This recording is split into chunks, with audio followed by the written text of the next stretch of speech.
Sir, can we start the session?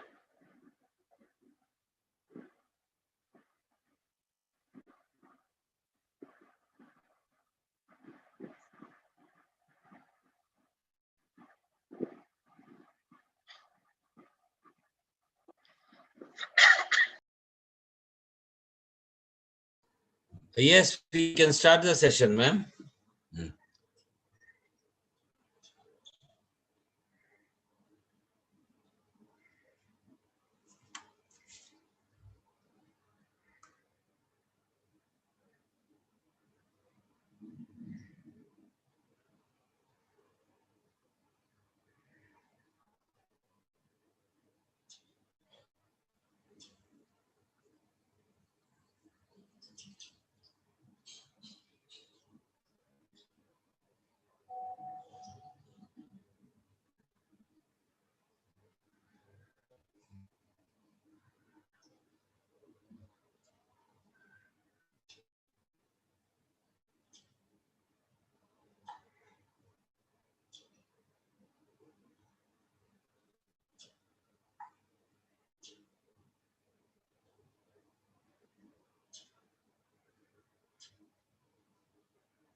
Let me see just the webinar started or not.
Yes, sir, we can see your screen.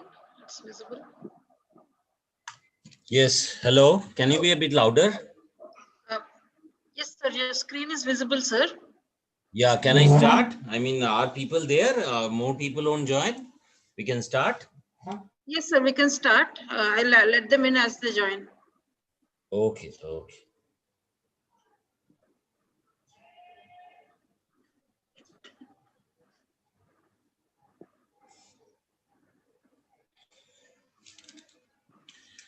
So, a warm good afternoon to everyone, and welcome back to the second session.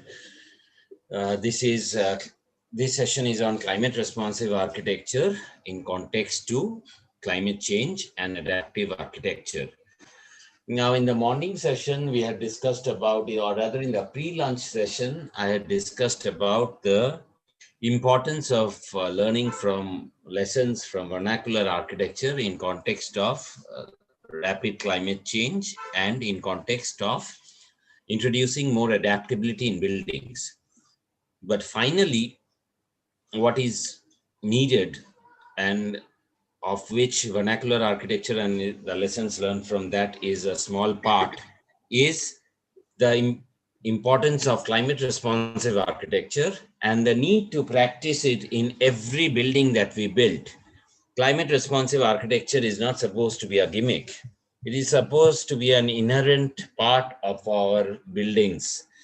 Every building that we build is unofficially supposed to be a green building, if you can say it so, because otherwise we will continue to consume more amount of energy. We will continue to use exorbitant amounts of electricity and other energy resources, and we will end up ruining our global energy balance, and we'll keep on increasing the carbon footprint. So the need of the hour is to have climate responsive architecture wherein every building that we design is in context and in response to the climate that is there. Now, climate responsive architecture is synonymous with another term, that is bioclimatic architecture. Now, what is bioclimatic architecture? Or in this case, of course, bioclimatic architectural design. Now, bioclimatic architectural design involves two things. One is that the thermal comfort of the people who are going to reside inside the building has to be taken care of. Number two is the bio part. Now, this bio part, what is it? Climate, we understand. Yes, there's a climate for every place. Chennai has a climate. Trivandrum has a particular climate. Kolkata has a particular climate. New Delhi has a particular climate. Ladakh has a particular climate. And we will design in response to that particular climate.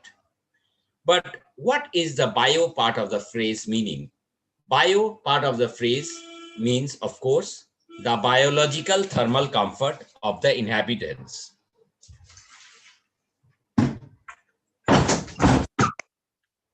The biological thermal comfort of the inhabitants is wherein the bio part comes in. So we have to design in such a way that the biological thermal comfort of the inhabitants is kept in mind. And of course, as I told you, the climatic part of the phrase indicates making the building design in such a way that it is responsive to the prevailing climate of the region. So we make a design which is responsive to the prevailing climate of the region and which ensures the biological thermal comfort of the inhabitants in mind. That's all. That's what is bioclimatic design in its simplest form. Now, there are certain steps in this climate responsive architecture, and more often than not, we get mixed up on the steps. That's why the desired solution does not come. Basically, it is a four-pronged step, and this four-pronged step was suggested by Olge, one of the fathers of bioclimatic architecture. So these four-pronged step is climate, biology, technology, and finally architecture. Climate is understanding the local climate, as I mentioned here, relating the local climate to the effect it has on the people. It is inclusive but not restricted to Mahoney tables, psychrometric building bioclimatic chart studies with respect to exact comfort range required for biological thermal comfort, and then the subsequent design interventions. Previously, 20 years back, 30 years back, we used to, or even 15 years back, we used to limit ourselves to Mahoney tables, the famous Mahoney tables, and solar path charts and all those things. Solar protractor, solar angle calculators.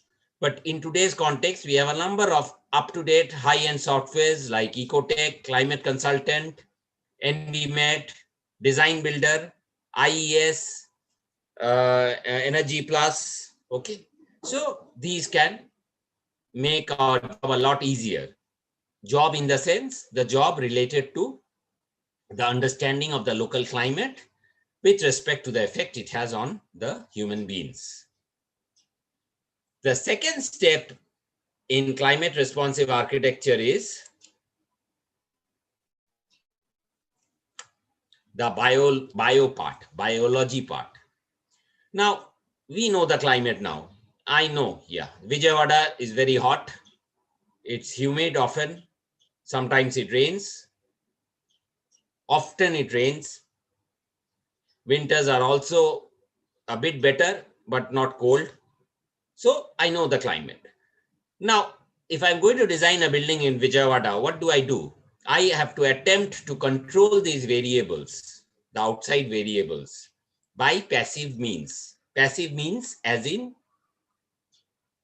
means architectural design strategies that are incorporated in the building that do not involve intensive use of energy like an air conditioner does. Air conditioner is not a passive mean. Even technically speaking, fans are also not passive means. So passive means is in my hands by architectural design strategies. I stop overheating in the west and southwest side. I don't put too much glass.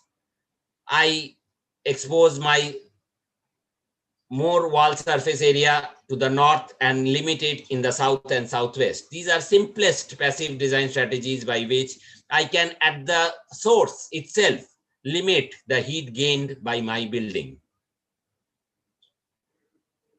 Based on these bioclimatic requirements, we have to take appropriate, that is steps 3 and 4. We have to take appropriate technological solutions and implement them in tune with the existing architectural fabric.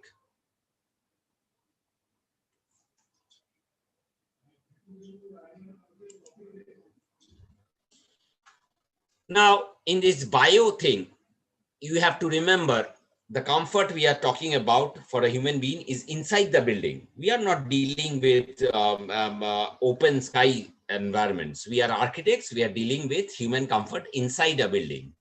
And we have to understand that how the human body functions inside the building, and understanding the climate and how the human body functions, we have to appropriately design our building so that if it's a tropical area like we all live in, the building does not gain too much heat in summer. Most of the time is summer anyways, in most of India. Okay, so that the summer heat is cut off and the person inside remains comfortable as far as possible with minimal use of air conditioning, because this air conditioning, as you all are very aware of, is related directly to our climate change. And we have to now adapt our architecture or our buildings to living with as minimum as AC as possible. Even now, air conditioners as it is have many ill effects on health. Now with COVID, natural ventilation is more and more being emphasized on. Air conditioning is very bad for certain categories of patients, including patients with respiratory diseases. So now we have to think of it's even a part of the new normal, that post-COVID and post all these things, and in the midst of the energy crisis, in the midst of a climate change, we need to understand the human body as a biological machine. And human body is a biological machine actually, because it has internal biological mechanisms to gain and lose heat. And we have to ensure that this machine is maintained in a comfort zone. And that comfort is very broadly defined as the condition of mind which expresses satisfaction with the thermal environment. It's to some extent a psychological thing. What is comfortable to person X may not be comfortable to person Y, but again may be comfortable to person B. So it's a bit of perception, but there are broad guidelines. Unless someone is feeling excessively hot or someone shivers because he or she is ill, most of us are on the same bandwidth. We normally feel comfortable and uncomfortable in similar conditions. So thermal comfort is that condition of mind which expresses satisfaction with the thermal environment. This is as defined by ASHRAE standard 55. The characteristics of the environment that affect a person's heat or gain heat gain or loss is known as thermal environment. So now our role is to improve the thermal environment, because in this case, as I told you, we are talking of a human being inside a building. We are architects. We are not talking about people loitering out under the sun. Our job is limited to ensuring that the human inside the building is comfortable, and that person's heat gain or loss is controlled to make him remain comfortable, him or her remain comfortable, and that we as architects should be able to do our small bit to alter the characteristics of our internal environment and make that space a bit more comfortable. We can't make it 100% comfortable. It's impossible, especially in a hot country, humid country like India. That's why our climate consultant psychrometric chart shows, yeah, this much percentage of discomfort hours, this much percentage of comfort hours. So we have to arrive at a compromise and do the best we can. Nowadays, there is a term which is more used. It's a derivative of thermal comfort. And ASHRAE only has, ASHRAE standard 55 2004 only has devised it. And it's adaptive comfort. Now, adaptive comfort considers and assumes, and correctly assumes, that human beings do some things on their own to ensure that they remain comfortable. And also that inside the buildings, some minor changes can be made to ensure that the internal environment remains more comfortable. So this adaptive comfort generally for tropical areas takes a range of around 19.4 degrees Celsius to 27.77 degrees Celsius as an ideal range.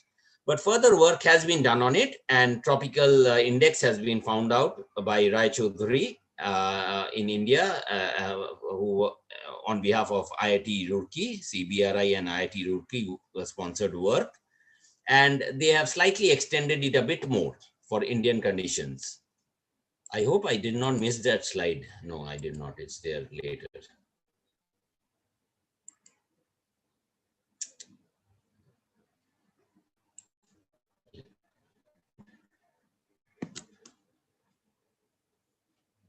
One second.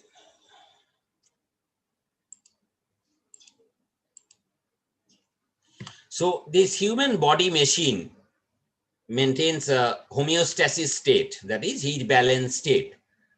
So the ways in which heat is gained is convection, conduction, radiation, shivering, metabolism. What is convection? Convection is the air currents that are set up inside our room by differences between pressure, air pressure. Radiation is a direct heat gain that happens. The sun's rays direct radiation. Conduction is our walls, our building surfaces, our roofs. They store up some heat, and that gets radiated at night. When the outside cools down, that's after thermal lag period of 8 hours, 10 hours, that heat starts getting radiated inside. That is conduction. Metabolism, some metabolism keeps on happening in our body. So that's activity. We run, we exercise, we walk, we cook, we move around, we talk, everything causes some heat in varying amounts. How do we lose the temperature to maintain that balance? We evaporate, we sweat. Radiation, reverse radiation also takes place at night. Conduction takes place. Reverse conduction also takes place when the outer surface again cools down. So these are the ways in which the thermal balance is maintained. Now, the first person to logically work it out was Olge in 1961, in which he made the bioclimatic chart linking climate and thermal comfort. So in this, on the x-axis, he plotted the relative humidity. On the y-axis, he plotted the dry bulb temperature. And he found out that for tropical regions, in a temperature range of about in the range of 20 to 30 degrees Celsius, and within a humidity broadly of around 30 to 70 degree percentage, 30 to 70 percentage, there is more or less comfort. But again, it varied from hot humid, the same comfort wouldn't be there for cold. So the comfort zones varied as per the climate. But basically for tropical zones, he worked this out. And he also showed that with increasing air velocity, the comfort limit can be a bit extended and with in summer. So that's why we keep on telling that allow ventilation. Ventilation is essential for thermal comfort in naturally ventilated buildings, in warm, humid areas, especially hot, humid areas.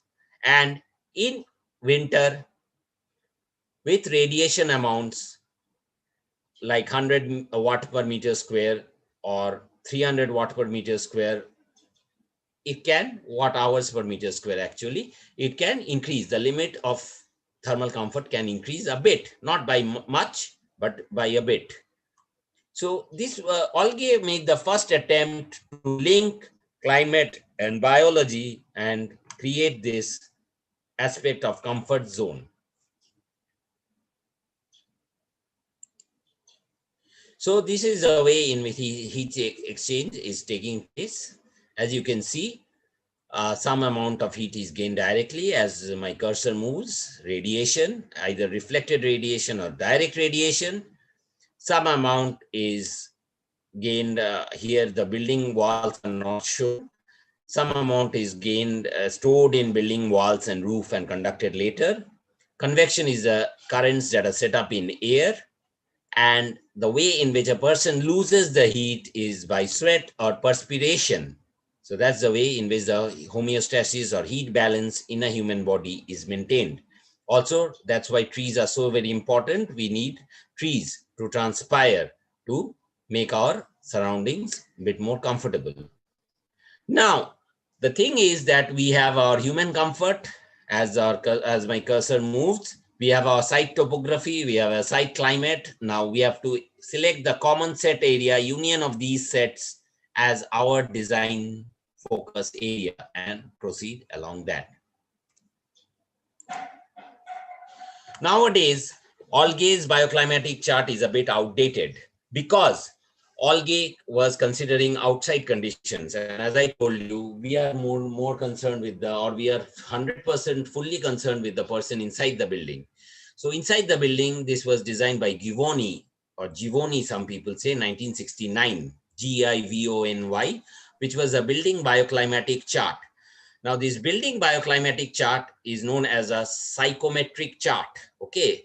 And this was actually first devised by Carrier. Carrier is the same person who's invented the air conditioner, actually.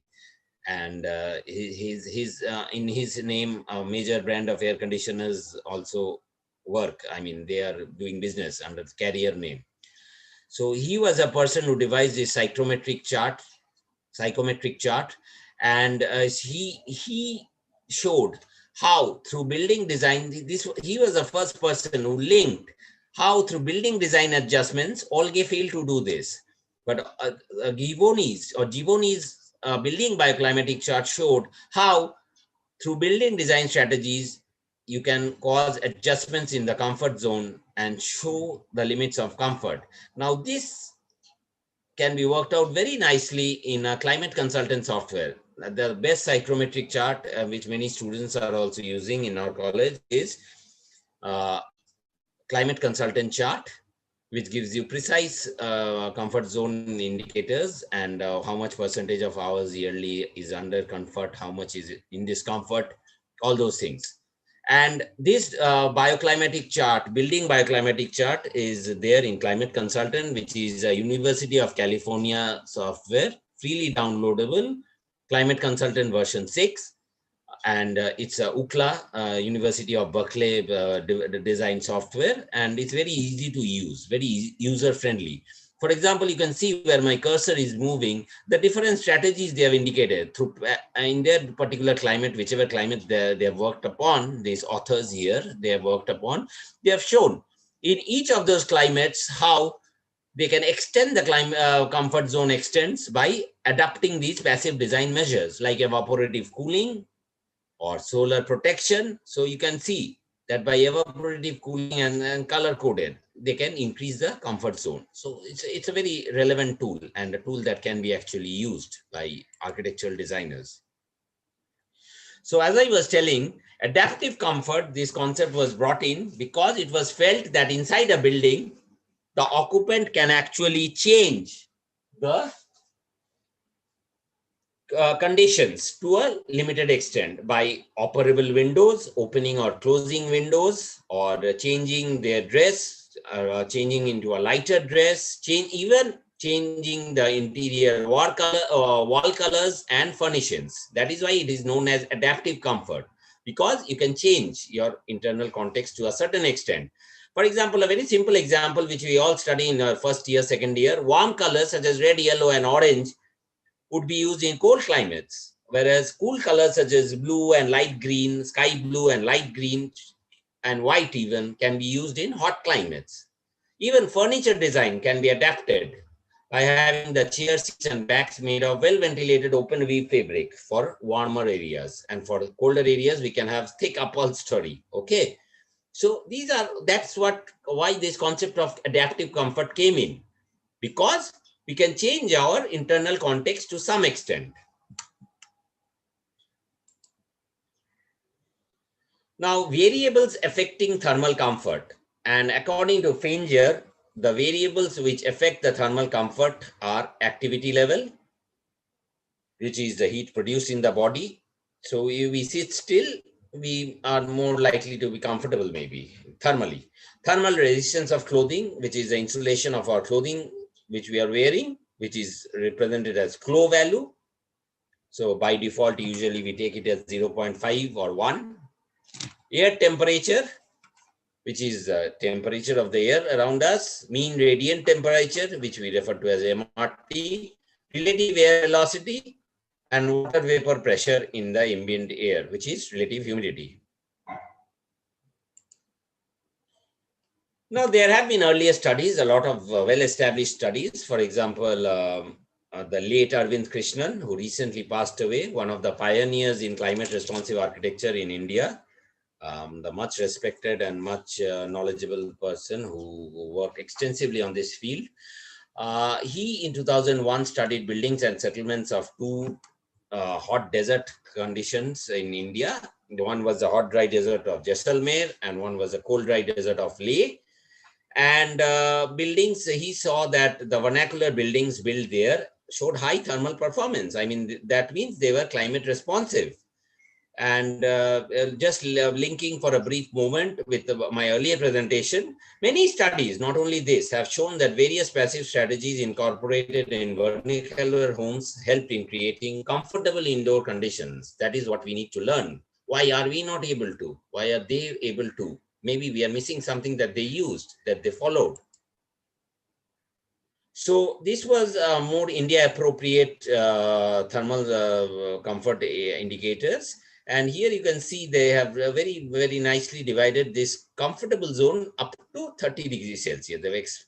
They have kept the optimum value, which tallies with our adaptive comfort values as per ASHRAE, which is more or less 27.5 only, but they have extended the upper limit to 30. And one starts from 30 to 34, and beyond 34, it's very, very uncomfortable actually. Anything above 30 is technically uncomfortable. It's slightly warm, still bearable. And cool, they have kept at slightly cool, they have kept at 19 to 25. So this is more apt to Indian conditions, even more apt. And this was a famous study of thermal tropical summer index, TSI, done by Sharma and Ali in 1986. This was on behalf of IIT Roorkee and CBRI actually. Now, how can architects better design buildings? That's what we are related with finally. Now, they can take use of passive design strategies, which is within their control. They can control to a certain extent ventilation. Many architects make the mistakes in warm humid areas of not providing adequate ventilation along alternate walls. I mean, opposite walls we do provide ventilation often, but alternate walls, that is walls which are perpendicular to each other, we need to put windows as far as possible and as far as feasible on those alternate walls also. Because if we do not put windows on those alternate walls, the ventilation is not going to happen through and through.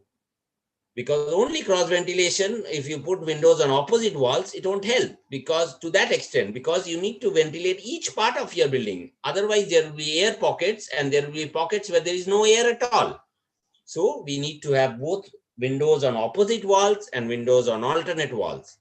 High mass or low mass as per conditions, nocturnal ventilative cooling, direct evaporative cooling, indirect evaporative cooling. These are just a few of the passive strategies that is there at the disposal of us architects. So of course, we, as I told you, we study the climate data, then we study how that climate impacts the human machine or human bio machine in terms of comfort, in terms of the heat gained and the heat lost by the body, and in keeping the body or human body comfortable. Then we go for the technological solutions, and then we finally interpret them architecturally. What are the technological solutions? Not all inclusive, but the major ones. Site selection, of course, site selection is important. I'll show you in the latter slides that how site selection is important. Of course, provided we have the freedom to select that site. If we don't have the freedom to select that site, then it's useless. Okay, but most often, of course, we do not have the freedom to select, but there are cases where we have the freedom to select the site. Orientation of the building, so that we can use the sun's heat positively in cold periods and negatively in hot periods, because most of, in our country, the second part applies more. We have to cut out the sun as far as possible, honestly.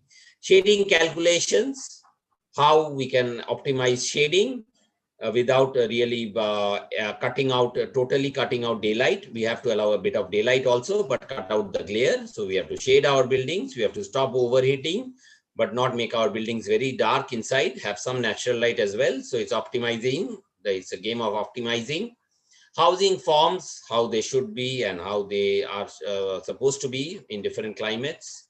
Air movements, how, to what extent should we allow ventilation, to what extent should we stop ventilation, when should we allow ventilation, when should we stop ventilation, and indoor temperature balance, which can be achieved to a certain degree by use of careful use of appropriate building materials, appropriate use of wall materials, appropriate use of roof materials. Climatic elements crucial for building thermal design. Of course, there are certain climatic information we need. We need to know the latitude, the longitude, and the altitude of the place where we are designing. We need to know the temperature data, the dry bulb temperature, the humidity values, the relative humidity, the solar radiation, what is a watt hour per meter square solar intensity. India is blessed with a lot of solar intensity, but it can also cause overheating sometimes. We also need to know the prevailing wind speeds, because especially in warm, humid areas and some composite areas, wind can offer a lot of comfort in naturally ventilated buildings. Now, what do we mean by the environment with respect to our buildings? Because that is also contributing to our microclimate. As you know, microclimate is there up and above macroclimate. We have a macroclimate, but there are certain isolated areas due to the presence of a nearby water body, due to it being at a height, due to some surrounding landforms, due to some surrounding tall high-rise building, which makes it a no-wind zone, or which makes it a total cutoff from solar access, or which totally cuts it off from wind, whether it's a hillock, the north or south slope, because usually south slope receives more of the sun and north slope receives less of the sun. Whether we have some extensive vegetation, forested area, mini forest right next to our site.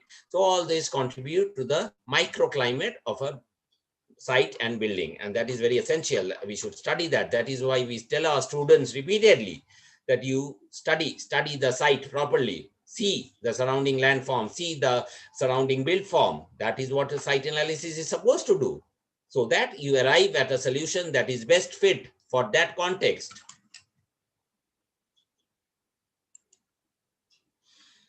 So the climatic zones of India is, as we know, as per the NBC, which is part of SP41 code, is hot and dry, Ahmedabad and Jaipur. Warm and humid, Mumbai, Chennai, Trivandrum, Kolkata. Cold, including cold and sunny and cold and dry, cold and sunny and cold and dry both. Shimla, Leh, Ladakh. Composite, Delhi, Kanpur, Allahabad, Patna. Moderate, Bangalore.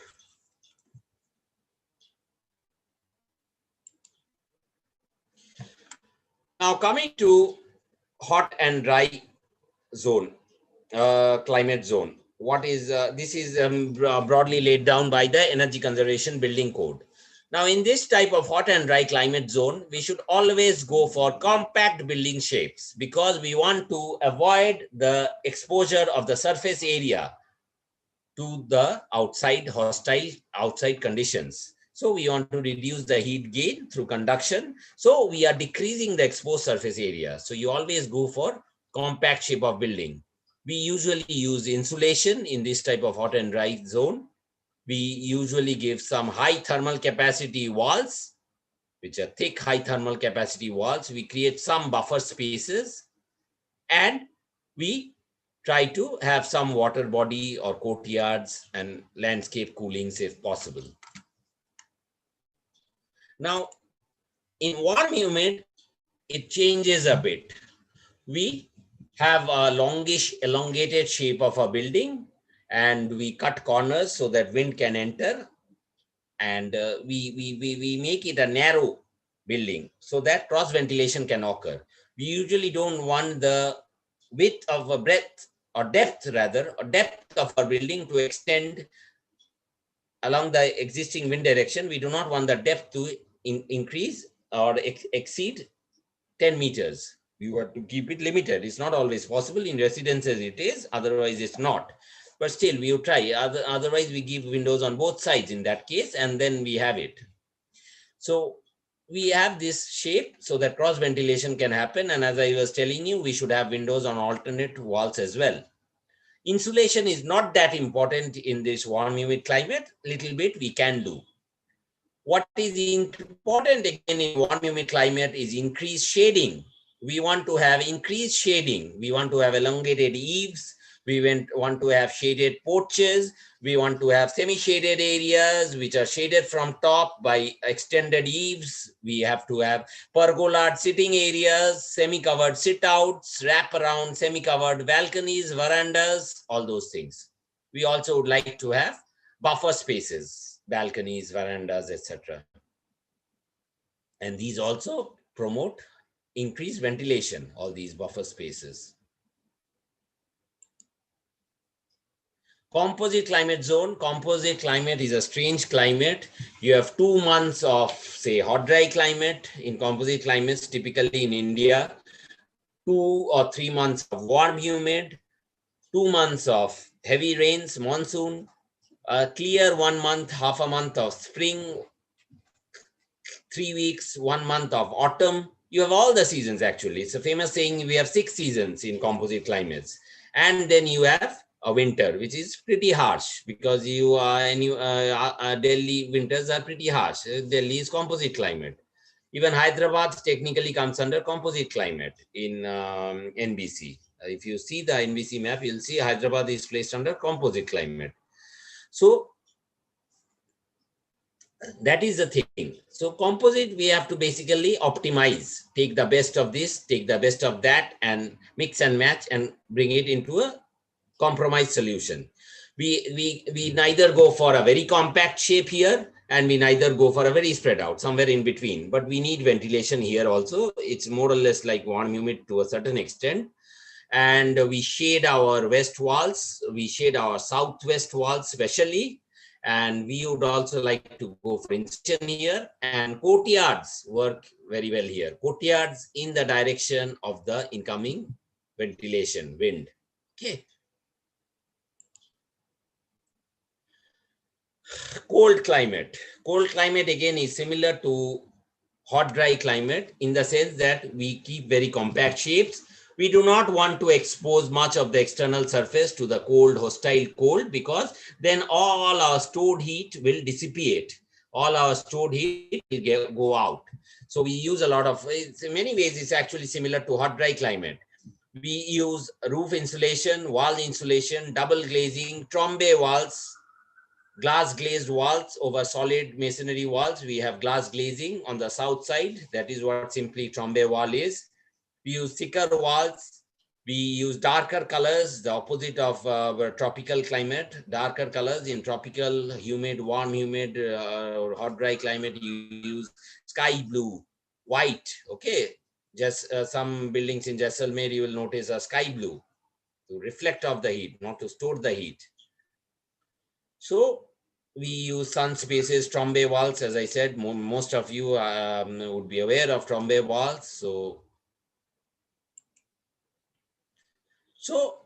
some examples: bhungas, which are hot, dry climates, compact shapes, square, circular.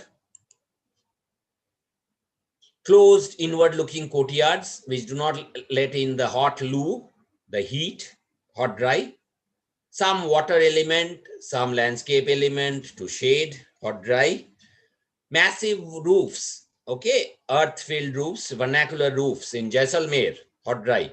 You have grass matting, nice insulator. Grass is a very good insulator. That's why you noticed in even in bhungas when we are discussing, I told you they use some local grass. So grass matting, then timber beams, full example of marriage of vernacular and climate responsiveness. Earth fill. Using vernacular materials, they are getting climate responsiveness. So they're getting a massive wall, which doesn't allow your inside of the house to become heated up when it's hot, very hot outside, afternoon. Okay. So these are strategies for hot, dry climate. Jali walls. Again, a strategy for hot, dry climate. Jali walls, jharokas, hanging balconies are known as jharokas. Bollies, they are sunken coats. Sunken coats are known as bollies. We can all incorporate them. Again, another example linking with morning's presentation. What we can still, even in 5-star hotels, you can create these features in a modernistic way. It will be a big attraction also, big draw. People will flock around for parties, evening parties, garden parties. The light of the society will flock around if you can subtly put these elements. And these will also be interpreting the vernacular and not letting the vernacular die. Chopal, these are shaded courtyards. Even in afternoon time, you can use them if you use landscaping appropriately. Massive walls, which have a roof with high thermal capacity. The building surfaces should be white ideally. So these are what traditional hot dry region.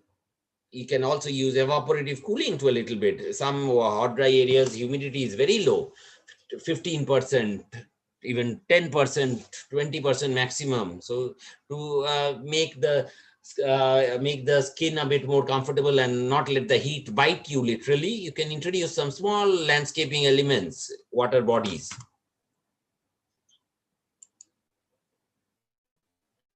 Insulation is usually sandwiched. It's a general rule, but sometimes this rule is not followed also. So you have your external brick wall, you have a thermal mass wall on the inside surface facing the room interior.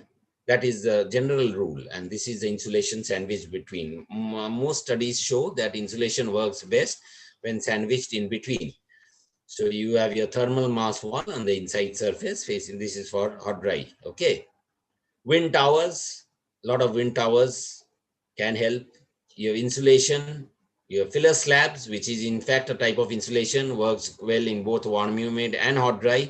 You have domical roofs, same reason as why I was explaining conical roofs. Domical roofs let the air cool them faster because the air follows that path and cools it better than it does flat roofs. Also, as I was saying in the morning, one part of a domical roof only gets heated at one point of the time. Then the sun, when the sun is here, this part will get heated. When the sun moves here, this part will be, in that time, this part will get cooled. Again, when the sun goes here, this part is getting heated. Then this part gets cooled. So the internal heat transfer is also lesser. That's why even in Hassan Fatih has used extensively domical walls in his designs.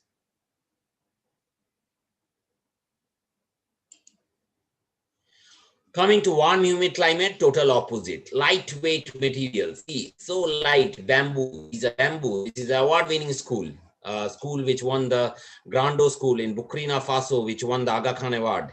See the beauty of the simplistic construction. Lightweight roof, double roof, which allows ventilation to flow through, which allows the air to cool it. So you have a double roof and the air is allowed to cool the air in between. Opposite of that, high thermal mass construction. This is warm humid. You have ventilation, slits to cut out the light but allow ventilation, cross ventilation. On the other side also you have. So lightweight construction, not much of thick set construction, very lightweight. Roof, see, it's very lightweight roof. Separate ceiling and roof layer, ideal for warm humid regions. It's a school in Burkina Faso, which is in Africa, Grando School. Clustering, see the clustering difference in clustering here. You allow all the houses access to ventilation. You allow them to get ventilated. Not that compact, close, inward-looking plan. It won't help in warm humid. That is people often do those mistakes. Courtyard, they give the same courtyard for warm humid and hot dry. No, the courtyards have to be different. The same courtyard won't work in warm humid. Even in modern buildings, these can be done. You can project out some, you can recess some, mutual shading. This is one of the conceptual sketches I did for a relative. And I thought about something like on these lines.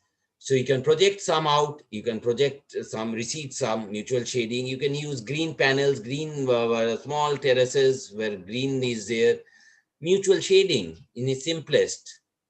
So all these things, you can, as I told you, you should have alternate windows on alternate walls. You have to have cross ventilation as well as windows on alternate walls. You should keep the building depth narrow, not too much. Otherwise, if you don't keep it narrow, it becomes a problem ventilating all parts in a warm, humid region.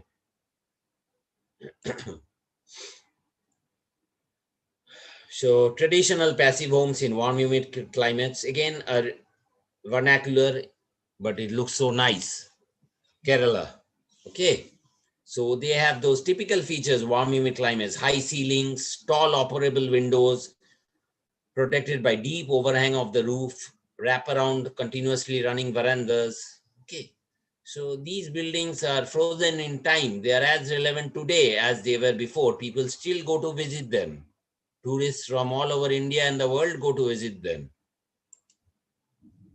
Composite climate, it's a mix. U-shaped buildings in the direction of the prevailing wind work well in composite climate.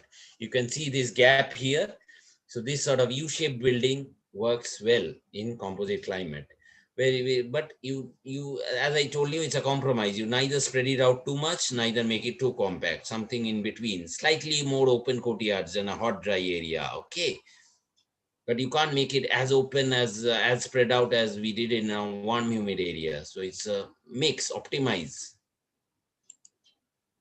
Cold climates, as I was telling, usually on the south slope, sun is more. So if you're designing on a cold climate and this is the south, in the northern hemisphere, of course, I'm talking about, in the southern hemisphere, everything gets opposite, reversed. But since we are acquainted with living in northern hemisphere, I'm talking about northern hemisphere. Please keep that in mind. If you are tomorrow going and designing in Australia, don't follow these things. It becomes opposite. It's like driving on the right side and driving on the left side of the road. So we are accustomed to driving on the left. Sorry, right. Right hand drive, but they have left hand drive, whatever. So it's like that. Okay. So the south side usually gets more of sun, whereas the north side gets more of wind, cold wind. So if you're designing on a cold climate, as I was telling on a site selection, you select the site on the south side. If you're designing on a high altitude area, in a warm tropical areas also have hills, which are also not cold, which are also warm. So if you're designing in a small hillock, then you select the north side in that case, because south side, it will be too hot. So the traditional dwelling of cold climates, igloo, you know why it's famous? It's because it's made of local material ice. They find it right there in the greenest building on earth. Then second thing, that ice, when it's made thick, now it provides a lot of thermal insulation. That's not all. they are using the minimum exposed surface area for the maximum indoor volume in this igloo. The surface volume ratio of an igloo is the most efficient one. We keep talking about SV ratio, S by V ratio. For an igloo, it's the most economical one and the most beneficial one, efficient one rather. Because for a minimum exposed surface area of an igloo, you have the maximum amount of volume which you get inside. As I was telling, you have Trombe walls. Trombe walls are always placed on south or southwest in cold places. Ladakh, they used to burn horse and mule cow dung for keeping warm. And they used to start suffering from respiratory diseases. Many people passed away. Respiratory diseases, asthma. Now, Indian government took note of it. And then they got constructed through government agencies, and Terry also helped. These public work departments, CPWD helped. They got constructed Trombe walls, where they had a thermal mass wall, south side preferably, southwest side preferably, thermal mass wall, no openings, thermal mass, big boulders, big mortar, which could store heat. And they kept a air gap and put a window pane in front. Okay. They put that window pane in front and they glass pane, that is glazing, and they let the daytime sun heat get stored in that thermal mass. And at night, they open these vents, as I'm showing. They open these vents and that stored heat gradually went inside. Very comfortable. The people were very happy with that. And because that dung that they burnt, horse dung manure, horse manure and mule manure, they burnt, it caused very noxious atmosphere. Indoor environment quality was going down very badly. They were very uncomfortable, but they had no choice. And they were falling ill. Respiratory diseases were happening, as I said. So the government made this and did this. Daylighting. Now, there's a fine line between daylighting and glare, but we do need daylighting. And as I've indicated here, we have light shells, which you must be aware of. Of course, in light shells, the thing is that this surface has to be a reflective surface so that the light is uniformly distributed. Otherwise, it would create glare. We have slightly higher level windows. We have dormer windows. We have clerestory windows. We have glazing. We have glazings which are fitted with both vertical and horizontal shadings, so that too much daylight is not allowed in. So daylighting without glare is also very, very essential. If we do not have daylighting without glare, it becomes the inside atmosphere. The indoor environment quality becomes very dull. Indoor environment quality includes daylighting, proper air quality, proper visual comfort. It's not only about thermal comfort, it also includes proper visual comfort. And in visual comfort, you have to ensure that you get daylighting without causing glare.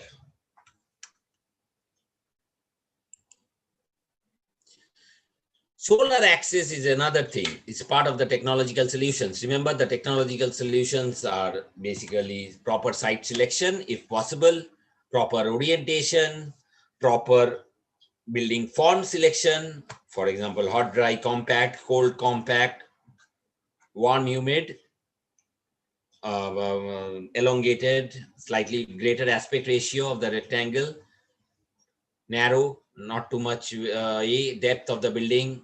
So then you have solar access, when to allow it, when to cut it off. Wind, very important in Indian tropical conditions, when to allow it, when to stop it. Okay, all these things are very important. So our shading devices are basically of three categories: exterior, interior shading devices, roof overhangs, and landscaping. Horizontal shading devices, our window sunshades, as we call it, or chajhas. Okay. So the projection factor, of course, is A by B. A is the horizontal length of the sunshade, horizontal sunshade. B is the opening distance. Okay. So A by B. Awnings or canvas shadings, horizontal, which are used in picnic spots, in restaurants, in flotels, all those things. They are also coming under horizontal sunshade devices. your horizontal devices and so these are horizontal devices, these are vertical fins. Often you need both, especially in hot, dry and composite areas, as Le Corbusier used famously in Chandigarh, because those areas you need both vertical and horizontal.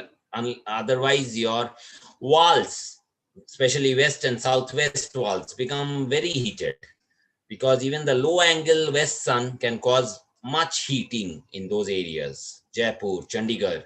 So this was introduced in our country basically by the great Le Corbusier. Horizontal plus vertical shading, Brise Soleil, a great shading device as it is called, as he used in Chandigarh High Court also, as many would be aware of. Wind and ventilation, very important. Wind is very important. It's ignored actually, and we create problems for ourselves by ignoring it. Natural ventilation is naturally driven ventilation, of course. Now, there are two primary reasons for natural ventilation to occur. One reason is thermal differences, which is created due to pressure differences. You know what happens? Air becomes warm. At a lower level, air becomes warm inside the build space because of people cooking, because of people talking, because of people doing exercise. The air in contact with them also becomes hot, and the air in contact with the warm surface, warm ground surface, floor surface, wall surface becomes warm, and then it rises up. And when it rises up, it creates a low pressure vacuum void, and it rises up and moves out. Now, to fill in that void, high pressure air, fresh air from outside comes in, and that is what is the basis of stack effect, so-called stack effect. It's actually a thermal pressure difference driven airflow. So that we have to use, and the only way to use it is have a slightly higher ceiling height and create openings which can be closed at appropriate times to let the rising hot air escape so that fresh air can come in. In that way, a constant circulation will be maintained in your dwelling.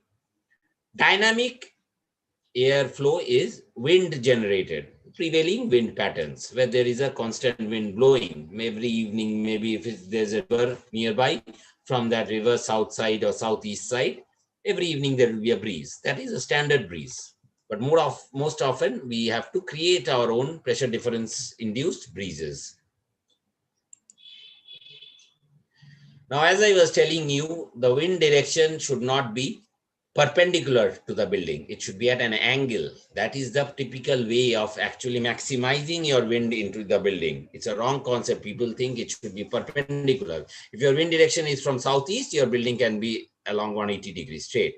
But if it's from south, then it has to be, assuming north is upwards, it has to be tilted a bit like this, creating a 30-degree angle. If it's from the east, say it's a coastal area, I am getting main breeze from Bay of Bengal, say Vizag.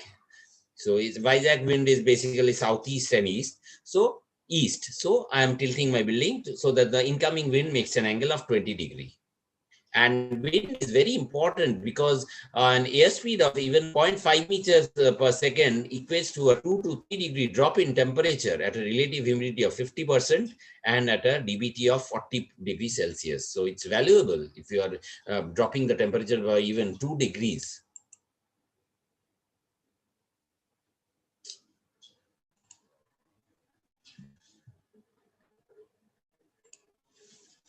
This is what I was telling of warm, humid areas. See, you should create this narrow depth, not too much, little bit elongated building, not that compact square or circular shape.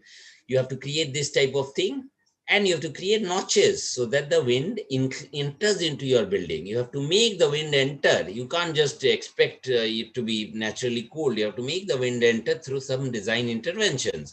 So these type of forms work very well in warm humid areas and encourage cross ventilation and ventilation on alternate walls as well as cross ventilation.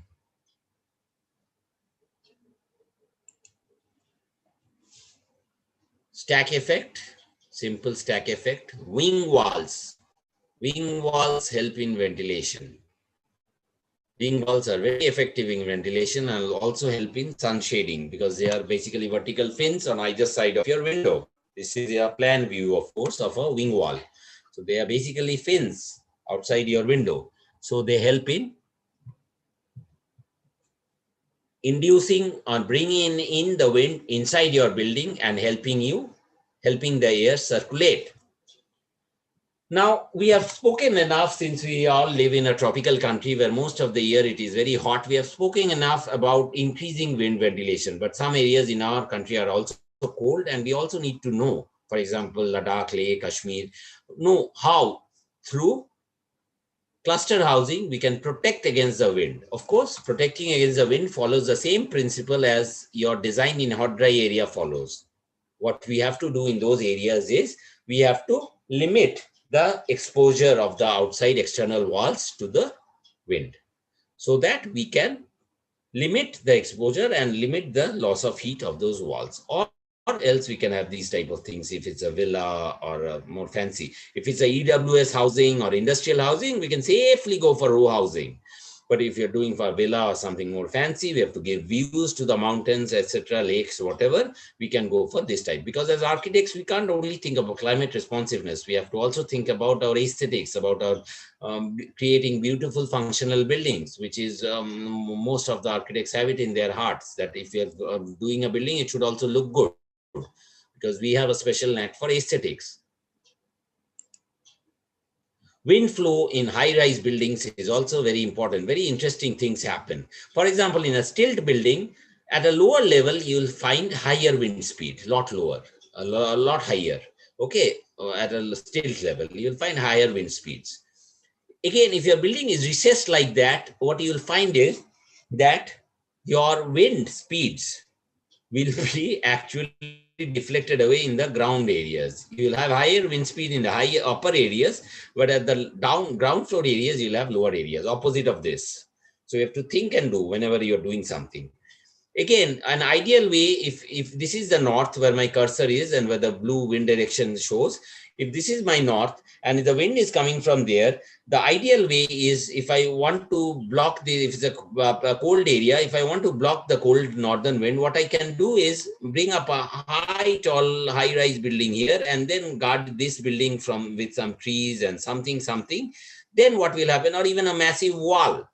Then what will happen, my remaining this area, if for example, designing in a cold area, then the remaining this area will be safe actually. And this is north, and this will also get the sun, south sun. So this will be comfortable. Say if you're designing somewhere in Norway or Scandinavian country, very cold area. So that can help. So there are a lot of strategies available, simple architectural design strategies available to make people feel more comfortable, to make buildings more climate responsive, so as to say, and to adapt to climate change, to keep creating buildings which respond to climate. Because one of the basic reasons why man first built the first building or whatever, went inside a cave, was to protect from the climate also, not only from wild animals, also from the cold, from the rain, from the snow, from the heat.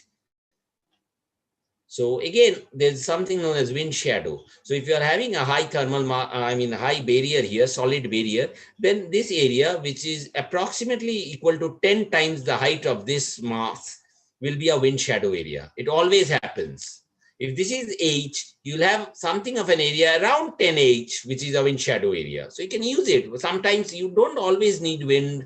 And even if you need the wind, you can avoid some dwellings in that area, because this is bound to be a wind shadow areas. Basic rules, basic facts that have been experimented and found out. These are all parts of studies which have been done actually.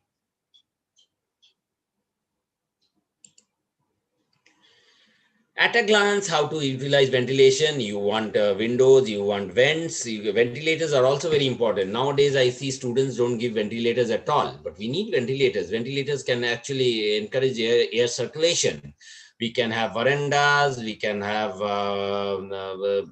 verandas which have some openings, windows.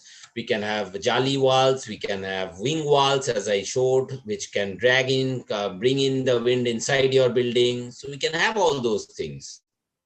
Now, another part which is often ignored is energy efficient landscaping. Shading helps a lot. Okay, canopies, shading. Plants can also divert the wind in a particular direction. Okay, shade as well as divert the wind. So these are all very essential small techniques. Swales can contribute immensely to your on-site drainage. If it's a big site, if it's an institutional complex, you can have swales which can contribute immensely to your on-site drainage and help and also hold the soil together and act as a beautifying element as well. So there are some elements of landscape, energy efficient landscape design, shaded trellises, pathways, okay, in institutional buildings, commercial buildings. It looks so nice. We can have small cafes here. I mean, integrated as part of the design.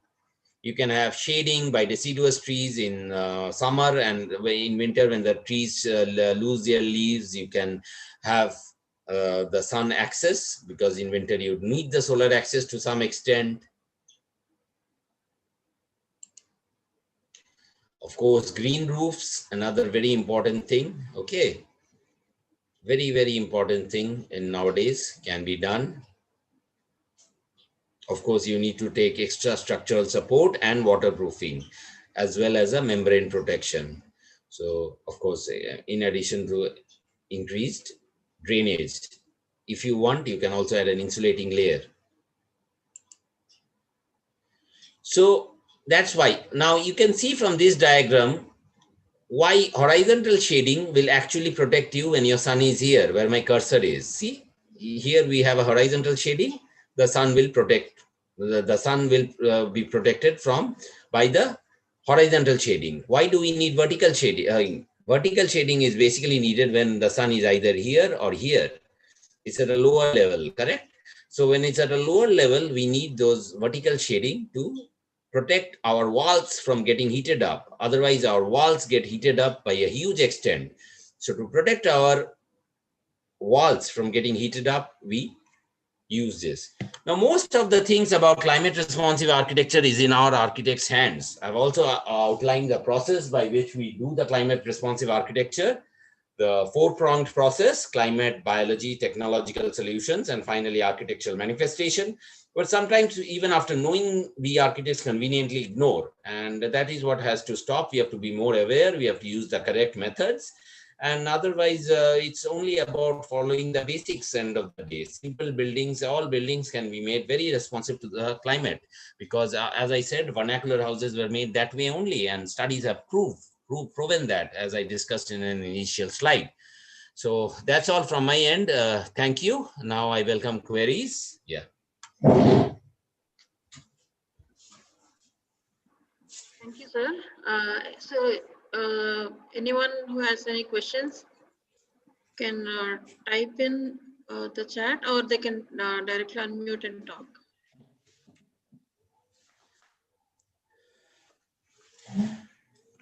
Hello. Yeah, hello. Yeah. Thank you, sir, for a very nice presentations, and it clarifies my many doubts. And Yes. but I just want to ask if there is any existing building in a composite or hot dry climate, and that building is not made by any engineer, it is made by just contractor, and don't follow the rules of the climatic responsive. So how can we make this building renovate as a climatic responsive? For what should be the parameter that we should use in the existing building? Yes.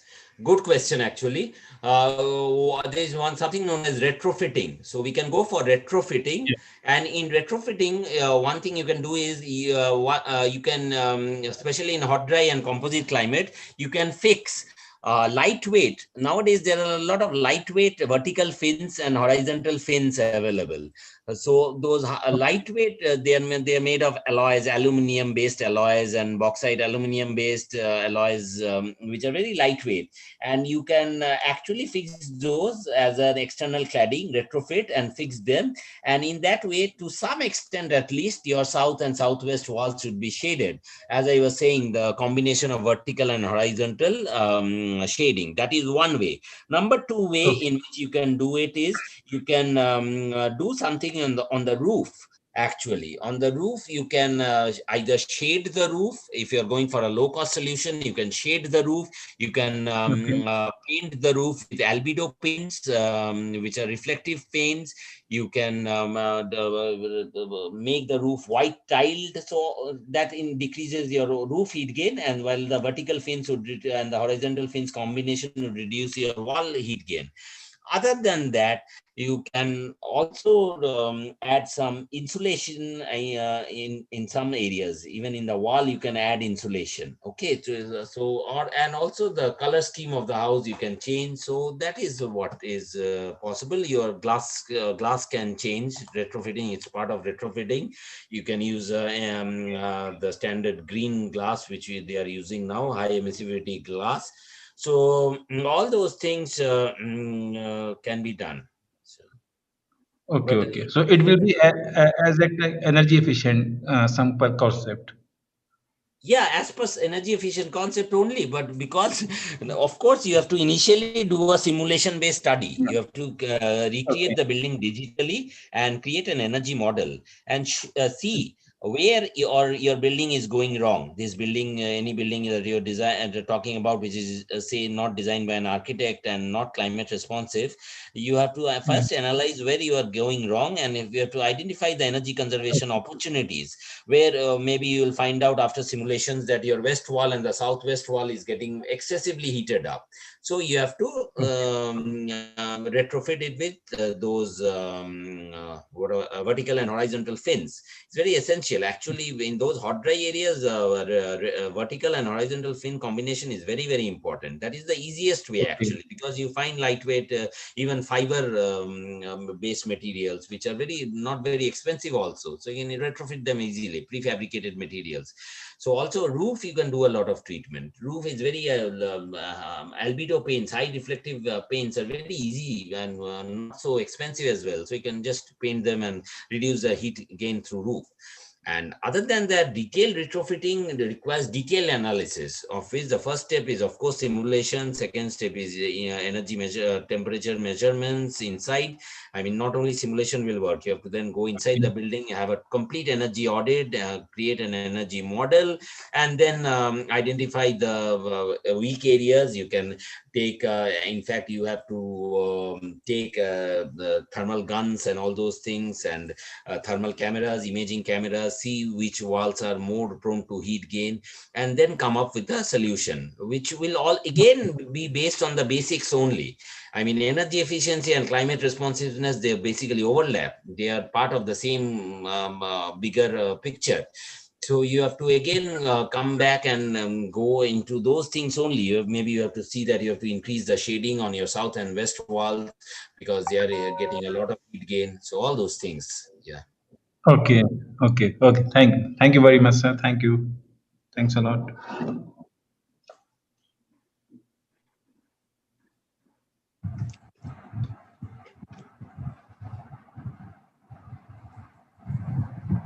Sir, there was one question. Are there any thumb rules for proportionating the size of windows with respect to light and wind for warm and humid climate? Yes, there are thumb rules. It's not that there are not thumb rules, and but in reality, when you are for warm and humid areas, you have to actually go for standard size windows, which are the thumb rule is that in hot dry climates you have to go for very small size windows. Your openings have to be limited. But in warm humid, what is generally followed is that you go for the normal width of the windows, and your height of the windows is also considerable.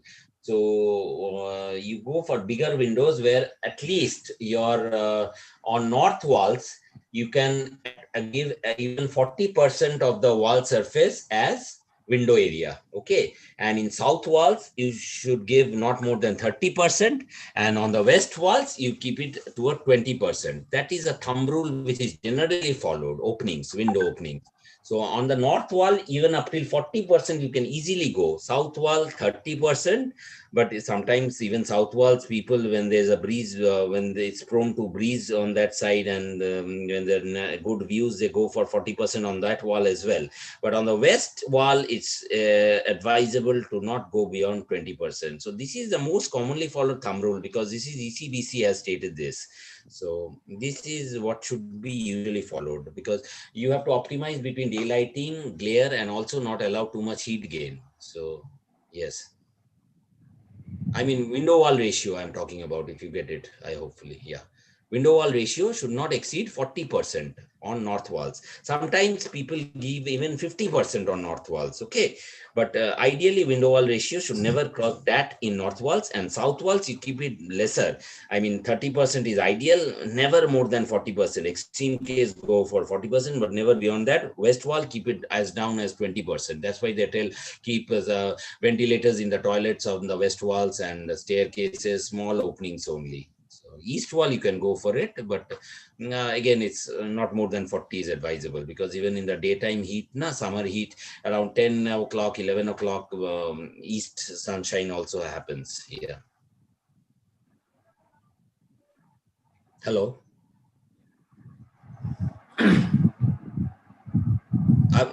Did she ask about the window dimensions or the window wall ratio? No, sir, just the thumb rule. The thumb rule, officially, this is the thumb rule. Yes. The window wall ratio, because specific window sizes is not mentioned by the ECBC, honestly. ECBC says you go for larger openings. Of course, we know I am sitting right in front of my home in Kolkata window, and I can see it's a large window, very large window. So it's about 1.5 meter and 1.2 meters. So, and we have two of them. So in a small room, not that big a room also. So that's how it is. Warm, humid, you go for larger windows. In hot dry, you go for smaller openings. But the ECBC does specify about this window wall ratio. That it surely does. Yeah. And if you properly design the shading device for these openings, you can prefer to go higher also, but the shading device has to be designed properly. So no, that is what the projection factor comes in. That's why, if you remember in my presentation, I showed the projection factor, which is A by B, where A is your horizontal sunshade length and B is your vertical opening length. That is the thumb rule, actually. Now, the projection factors have been, there are ranges of projection factors allowed, and never is it supposed to exceed a certain value. It's ideally supposed to be within 0.5, actually, maximum of 0.5. So in a way, that is again a thumb rule. That's why I showed the projection factor. Yeah, you are correct. That depends. Yeah, but again, that is controlled by the projection factor. Yeah. Right. Any other questions? Any other participant wants to ask any questions?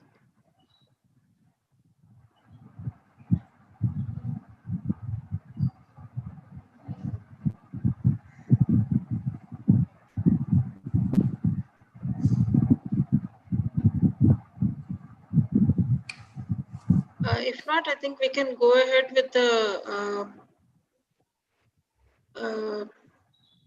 group photograph. If all of you can turn on your videos.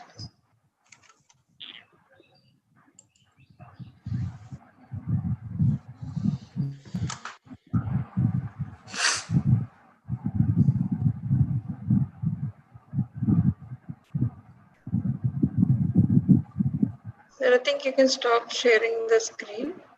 Yeah, I'll stop sharing.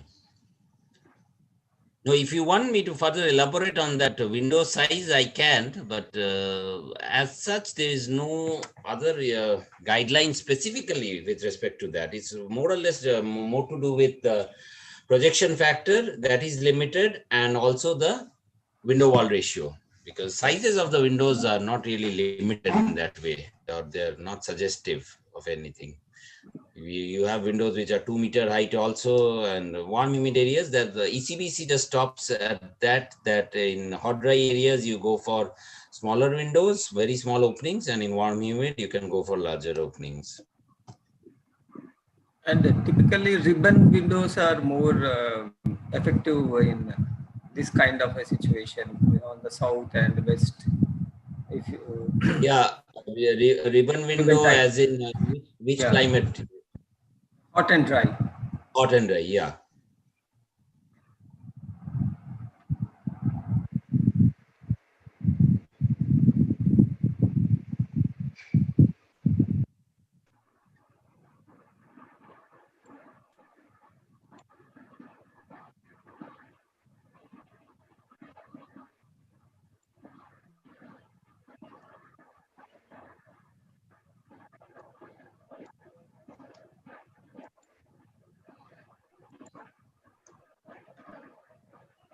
A Okay. lot of the Yes, lot I'm of done the with the photograph.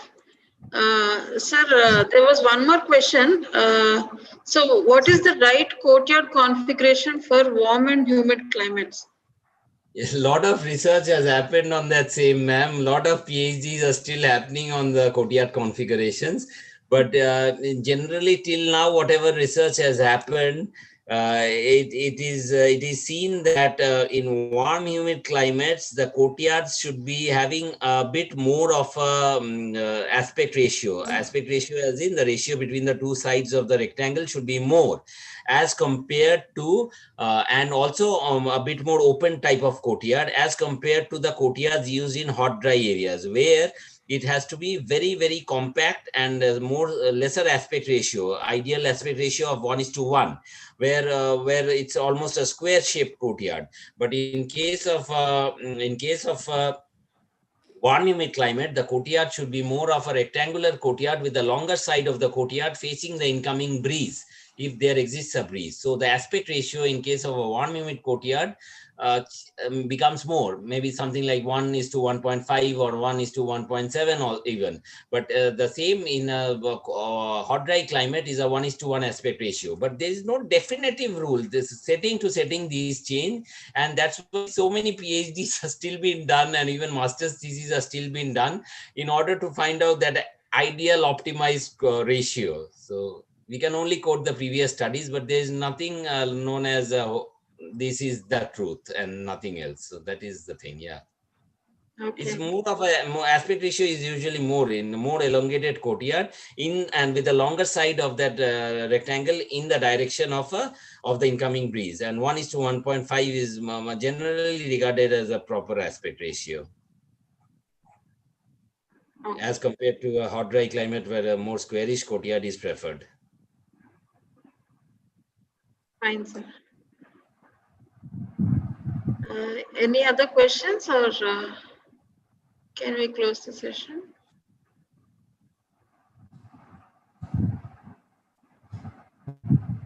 Sir, so Yeah. hello. Yeah.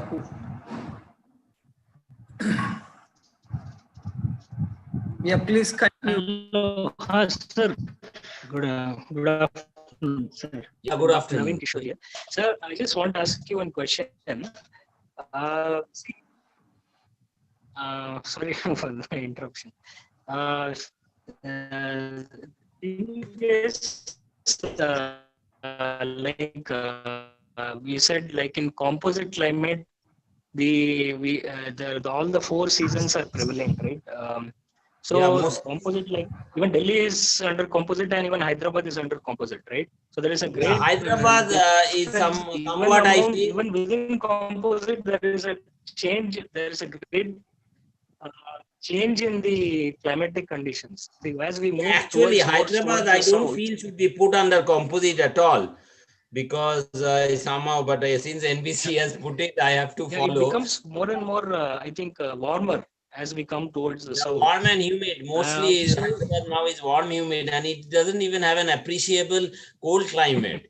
But Delhi is still composite, sir. Yeah. Because Delhi, you'll find in Delhi mid-March to say April, those 1.5 months, it is hot dry. The humidity is low, it's dry heat.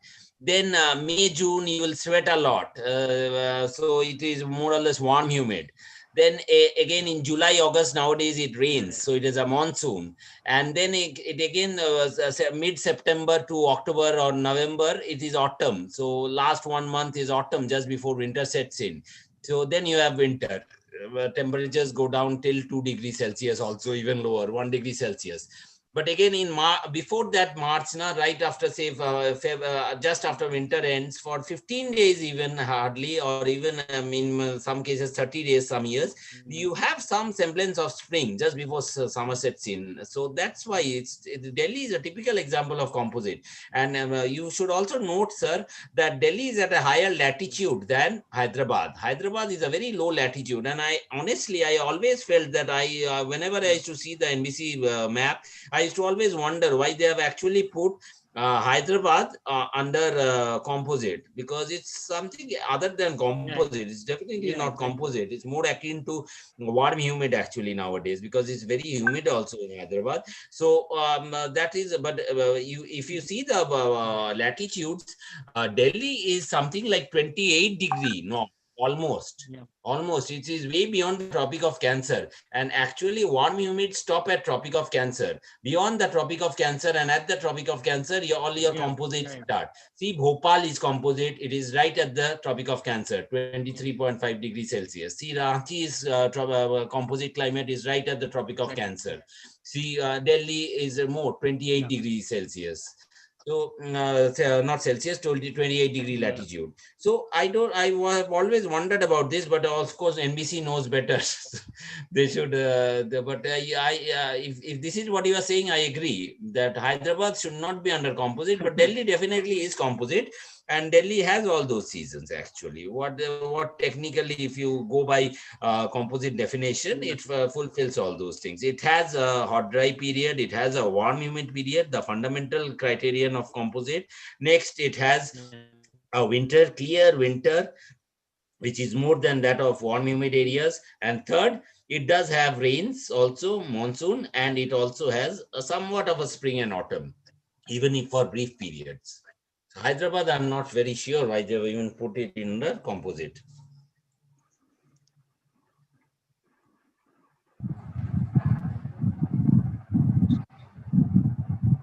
Any other questions? Yeah, sir, this is Praveen here, Associate Professor from School of Architecture, Visakhapatnam. Yeah.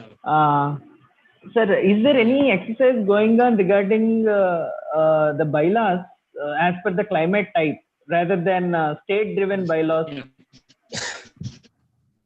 As per the climate? As per the climatic region type, actually, what I wanted to ask is there any way in which we can determine, even if it is not Hyderabad, if some other location?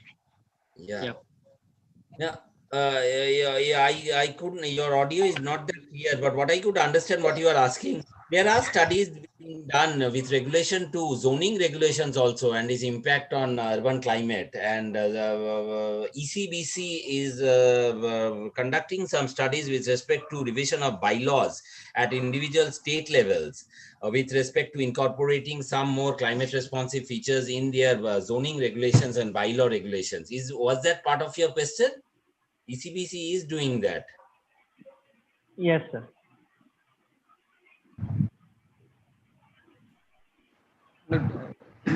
Definitely no municipalities are taking climate as a consideration, but definitely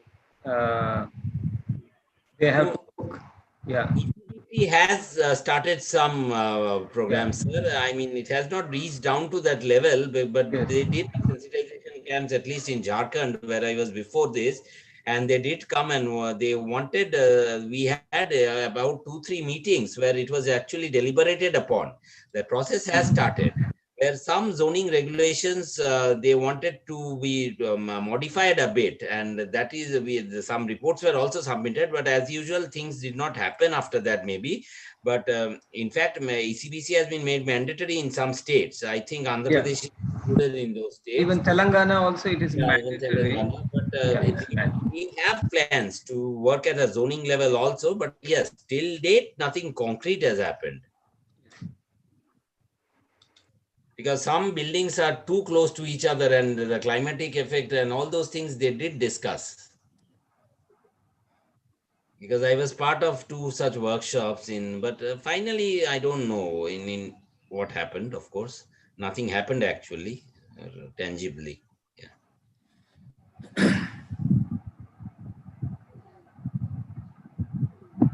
Thank you. I think we are done with the questions. But if there are more, I'll share the email address to which you should be mailing your questions, and also please refer to which speaker you want us to send those questions. Since the time is limited, we are only taking a few questions. I mean, we are trying to accommodate as much as possible. But even after a while, if you have some questions for a particular speaker, you can still write to us, and we'll try to forward those to the concerned speaker. So thank you, sir. Thank you very much. Yeah. That was a very, very good presentation, very elaborate, and exactly what we needed to know before we go on to the next sessions. And especially, I would like to thank you for taking some time out of your vacation. It's very rare to get a vacation time. So thank you so much for taking the time out. Okay. Yes, Yeah. sir. Thank you. Yeah. Thank you, Professor. Yeah. Thank you. Thank you all the participants for attending today's session. I hope you found them informative. So we would be starting our sessions from 10 a.m. tomorrow morning. And you can follow the same link that we have shared today. So, and yes, tomorrow we're going to also have one special session, which is scheduled at 7:30 p.m. We had to do that because the speaker is from the US, and because of the time difference, we could only accommodate the talk on robotics in architecture at 7:30 p.m. We're hoping that most of you can attend that one too. So the rest of the sessions are similar to today. The timings would be the same, except that the session would start at 10 and they would end at 3:30, and the special session would be at 7:30. I hope all of you filled in the form for the attendance. If you have not, I will share the link in the WhatsApp group, but I would be closing that in a few minutes. Okay. So anyone who hasn't done that yet, please do that as soon as possible. Thank you, and we'll meet again tomorrow morning. Okay. Okay. Thank you. Thank you, ma'am.